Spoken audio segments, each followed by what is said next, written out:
Supergirl wanted to help the firefighters put out the blaze, but the flames only grew stronger. She tried to save a ship, but used too much force and tore it apart, causing a massive oil spill. News of the incident quickly went viral. By day, she was just a magazine reporter, working like any ordinary person. But that night, she saw on the news that her sister's flight was in trouble. It could crash at any moment. Kara rushed out into the streets. Looking up, she spotted the damaged plane in the sky. With her X-ray vision, she tried to see what was happening inside. She ran to an empty street nearby, wanting to save her sister like Superman would. Her first leap failed. She couldn't get off the ground. It seemed her powers had grown rusty, but she quickly tried again, and this time soared into the sky, flying beneath the falling plane. The engines were failing. The plane shook violently, and her sister was terrified inside. When she looked out the window, she saw Kara holding up the wing. To keep her sister calm, Kara moved beneath the fuselage, propping up the entire aircraft.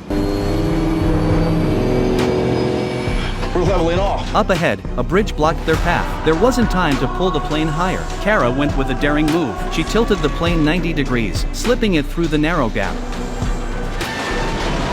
Still, she couldn't fully control her powers. The plane plunged into the river. Even so, countless lives were saved. Kara was thrilled. It was her first time using her powers in public, and the attention made it feel worthwhile. Back home, she saw herself on the front page, caught on camera during the rescue. The thrill quickly turned bittersweet when she read the harsh criticism. There is destruction all over Autobinder Bridge. And one quick Well, thing you is try wrong. saving a plane for the first time, see if you don't make a mess. The next day, the whole world was searching for the mystery woman who saved the plane. Even Kara's own company joined in, but no one realized it was her. The viral photo was too blurry, showing only her height and gender, leaving no real clues. Kara knew she needed a partner if she wanted to keep saving people. She revealed her secret to her best friend, but he thought it was a joke and didn't believe a word. Kara had no choice but to prove to him that it was all real. You're gonna get hurt.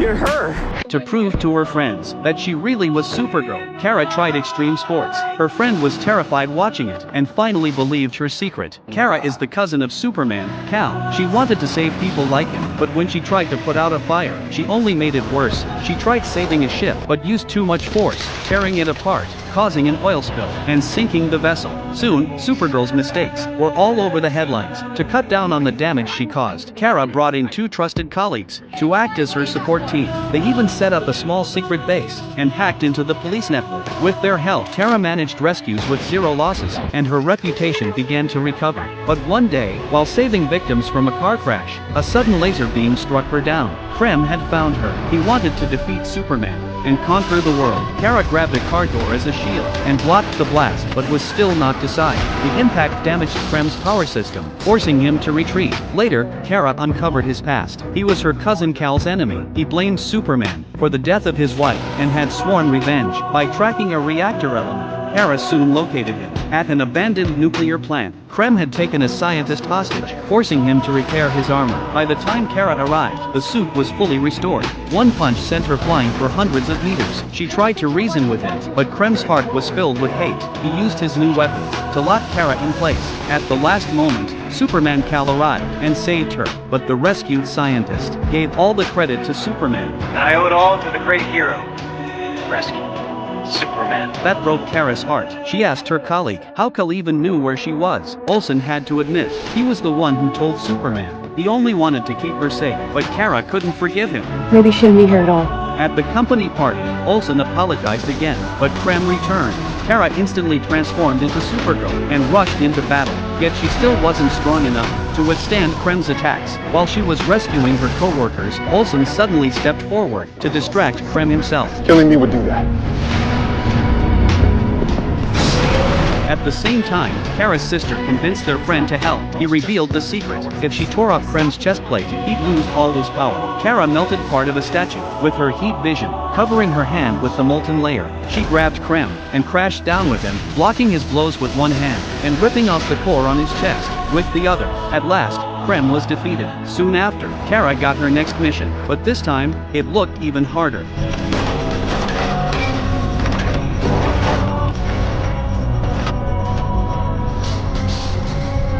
A drone was tracking Supergirl's every move. Kara, furious, shot straight toward it, but she couldn't catch up. The drone was faster than even Superman. She fired her heat vision. Only then did she manage to bring it down. Carrying the wreckage, she flew back to the Fortress of Solitude. No one there had ever seen this kind of material before. While Kara was at work, the ground suddenly shook violently. With her X-ray vision, she saw what was happening miles away. A skyscraper had been attacked. People were panicking, running for their lives. The building was on the verge of collapse. Kara rushed there immediately. She held the tower with both hands, buying everyone time to evacuate. But cracks spread across the support columns. Even the steel beams were about to snap. She used her heat vision to weld the broken beams back together. In front of the crowd, once the building was stable again, she slowly released her grip. Then, with a powerful breath, she blew out the flames consuming the tower. But she didn't notice. A drone had recorded everything. Later, back at the fortress, they discovered the strange material from the attack was the same as the drones. After some digging, every lead pointed to a tech company.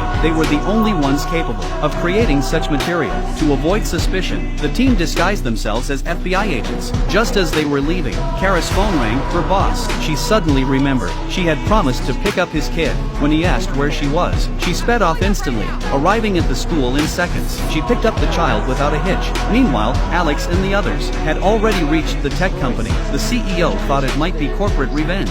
After all, the building that exploded had been their research lab. Before they could discuss further, another bomb appeared inside the company. They evacuated everyone. The CEO, once a bomb squad expert, didn't hesitate to cut the control wire. He thought the danger was over, but the timer suddenly reactivated. Alex called Kara right away. Kara raced toward the company. 5 minutes later, she arrived. She grabbed the bombs, planning to toss it far outside the city. But as she neared her destination, the timer was almost out of time. Her only choice was to fly higher and higher. Just as she was about to release it, something went wrong.